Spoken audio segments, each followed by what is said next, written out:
Sir 18 ವರ್ಷಗಳದು ಎಲ್ಲ ಕನಸು ಎಲ್ಲರಿಗೂ ಕೂಡ ಒಂದು ಅವಕಾಶ ಇದೆ. ಡಿವಿಜಿ ಹೇಳ್ತಾರೆ, ಈ ನಾನು ಮಾಡಿ ಕೈಗೆ ನಾನೇನು ಹುಡುಗರು 80 ಬೇಡ ಈ ನಮ್ಮ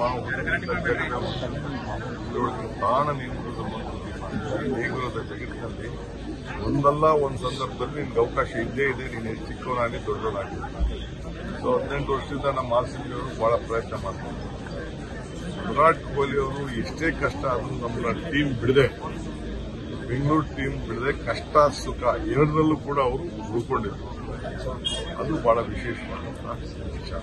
ನಿನ್ನೆ ಸಾಕಷ್ಟು ಭಾವುಕರಾದ್ರು ಸರ್ ಗೆದ್ದ ನಂತರ. ಹೌದು, ಭಾವುಕ ಯಾಕಾಗ್ತದೆ ಅಂತಂದ್ರೆ ದುಃಖಕ್ಕೂ ಬರ್ತದೆ, ಸಂತೋಷಕ್ಕೂ ಬರ್ತದೆ. ಸೊ ಎಲ್ಲಿ ಶ್ರಮ ಇದೆಯೋ ಅಲ್ಲಿ ಫಲ ಇದೆ. ಫಲಕ್ಕೆ ಬಹಳ ಶ್ರಮ ಪಟ್ಟಿದ್ದಾರೆ. ಸೊ ಇಡೀ ಟೀಮ್ ಎಲ್ಲ ಒಗ್ಗಟ್ಟಾಗಿದೆ. ನನಗೂ ಕೂಡ ನನ್ನ ಫ್ರೆಂಡ್ಸ್ ಎಲ್ಲ ವಿಮಾನನೇ ಮಾಡ್ಬಿಟ್ಟಿದ್ರು ಕರ್ಕೊಂಡು ಹೋಗಿ. ನಾನೇ ಹೋಗ್ತೀನಿ, ಕಾರಣ ಅಂತಂದ್ರೆ ನಾನು ಫುಲ್ ವಾಚ್ ಮಾಡಿದ್ದೀನಿ. ಸರ್ಕಾರದಿಂದ ಈಗ ನಾನು ಎಲ್ಲರಿಗೂ ಕೂಡ ಮನವಿ ಮಾಡ್ತಾ ಇದ್ದೀನಿ, ಇಲ್ಲಿಂದನೇ ದಯವಿಟ್ಟು ಯಾರು ಏರ್ಪೋರ್ಟ್ಗೆಲ್ಲ ಬರಕ್ಕೆ ಹೋಗ್ಬೇಡಿ.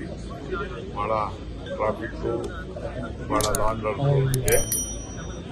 ಸೀದಾ ವಿಧಾನಸೌಧ 4 ಗಂಟೆಗೆ ವಿಧಾನಸೌಧದ ಸ್ಟೆಪ್ಸ್ ಮೇಲೆ ಅವ್ರಿಗೆ ಗೌರವ ಸಲ್ಲಿಸೋ ಕೆಲಸ ಮಾಡ್ತೀವಿ. ಅದಾದ್ಮೇಲೆ ಸ್ಟೇಡಿಯಂ ಬನ್ನಿ, ಸ್ಟೇಡಿಯಂಗೆ